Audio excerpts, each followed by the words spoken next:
Hi, Taraji. I'm Reggie Ponder. First, I want to say thank you for blessing me with your presence, and thank you for blessing us with your performance that I think celebrates and elevates Black cinema. My first question is, I see you as a boss lady, and I also see Suge as a boss lady. But you talked a little bit about imposter syndrome. Do you think that Suge felt worthy, and do you, after doing this film, feel worthy? Oh God. Yes. I proved to myself that I could do something that I was very afraid to do. I love to be challenged. Because that's how I pick my roles. They have to scare the hell out of me because that means there's something for me to overcome.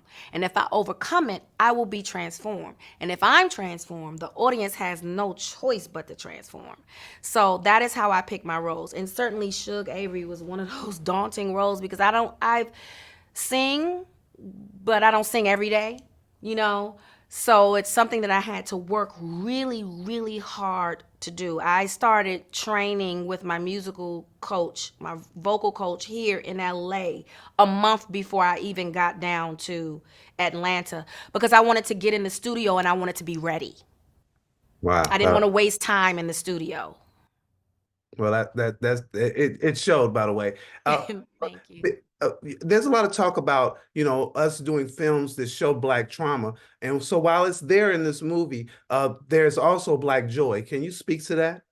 Well, that's us. That's who we are as a people. We never let our trauma and oppression and all the things that have happened to us in history and that are still happening to us, never let it consume us. We never wallow in the muck. We are vibrant, bright people. We dance, we go to church, we sing when we don't have the words.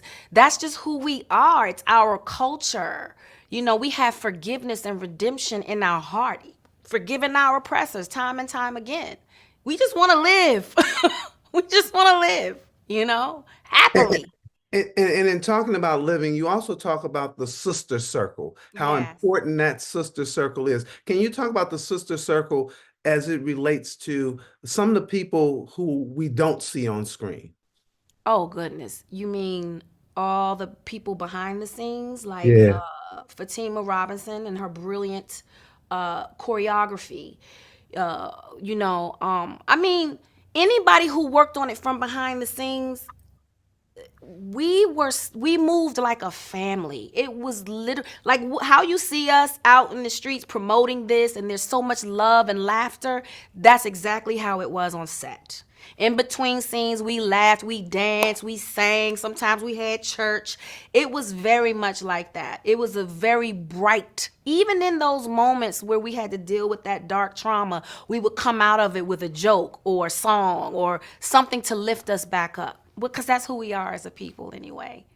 And I can't leave without asking you about men. Is that, what do you want men to take away from this? What do you want? How do you want us to receive this and grow from it? I want you to know, men, that the strength is in being vulnerable. Um, it was so beautiful to see Mister, this hard, big, this man who was abusive and he started off as like a snake. And it was good to see him come full circle and learn something about the stuff he was doing. He had a real awakening in that moment when he's face down in the mud and the rain is coming down on him. He had to surrender. He had to surrender. He had to put that strong man shield down and he had to surrender and do the right thing. And that's a vulnerable place for a lot of men. But I beg you to lean into that a little more because that is where the strength and the healing is. I want black men or men, period, to walk away from this and heal. I want people to walk away from this healing. I want families breaking generational curses.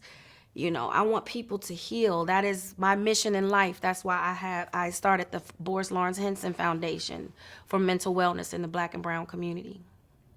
Wow. Thank you so much, Taraji. Appreciate you. Thank you. Happy holidays.